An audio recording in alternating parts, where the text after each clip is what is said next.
ಇಂದು ನಾವು ವೃಶ್ಚಿಕ ರಾಶಿಯವರಿಗೆ ಮನೆ ಕಟ್ಟುವ ಮತ್ತು ಖರೀದಿಸುವ ಯೋಗದ ಬಗ್ಗೆ ತಿಳಿದುಕೊಳ್ಳೋಣ. ಪ್ರತಿಯೊಬ್ಬರಿಗೂ ತಮ್ಮದೇ ಆದ ಒಂದು ಮನೆ ಇರಬೇಕು ಎಂಬ ಆಸೆ ಇರುತ್ತದೆ.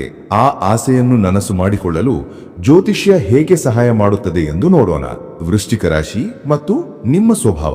ವೃಶ್ಚಿಕ ರಾಶಿಯವರು ಸಾಮಾನ್ಯವಾಗಿ ತುಂಬಾ ದೃಢ ಮನಸ್ಸಿನವರು, ರಹಸ್ಯಮಯ ಮತ್ತು ಭಾವನಾತ್ಮಕ ವ್ಯಕ್ತಿಗಳು. ಈ ರಾಶಿಯ ಅಧಿಪತಿ ಮಂಗಳ ಗ್ರಹ.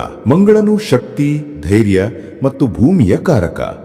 ಹಾಗಾಗಿ ನೀವು ಯಾವುದೇ ಕೆಲಸ ಮಾಡಿದರೂ ಅದನ್ನು ಗಂಭೀರವಾಗಿ ಮತ್ತು ಪೂರ್ಣ ಶಕ್ತಿಯಿಂದ ಮಾಡುತ್ತೀರಿ. ಮನೆ ಕಟ್ಟುವಾಗ ಅಥವಾ ಖರೀದಿಸುವಾಗ ಅದರ ಭದ್ರತೆ ಮತ್ತು ಖಾಸಗಿತನಕ್ಕೆ ನೀವು ಹೆಚ್ಚು ಮಹತ್ವ ನೀಡುತ್ತೀರಿ. ಮನೆ ಕಟ್ಟಲು ಶುಭ ಸಮಯ.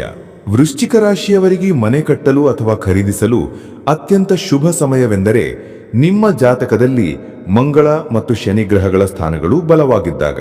ಶನಿ ಗ್ರಹವು ಸ್ಥಿರಾಸ್ತಿ ಮತ್ತು ಕಠಿಣ ಪರಿಶ್ರಮಕ್ಕೆ ಕಾರಕ.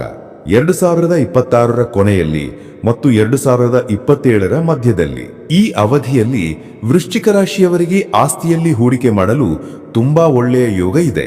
2026ರ ಕೊನೆಯಲ್ಲಿ ಮಂಗಳ ಮತ್ತು ಶನಿ ಗ್ರಹಗಳ ಅನುಗ್ರಹದಿಂದ ಉತ್ತಮ ಫಲಿತಾಂಶಗಳು ಸಿಗುತ್ತವೆ. ಹಾಗೆಯೇ 2027ರಲ್ಲಿ ಈ ಗ್ರಹಗಳ ಬಲದಿಂದ ಮನೆ ಕಟ್ಟುವ ಕೆಲಸ ಸರಾಗವಾಗಿ ಆಗುತ್ತದೆ. ಒಳ್ಳೆಯ ದಿನಗಳು. ನೀವು ಮನೆ ಕಟ್ಟಲು ಚತುರ್ಥಿ, ನವಮಿ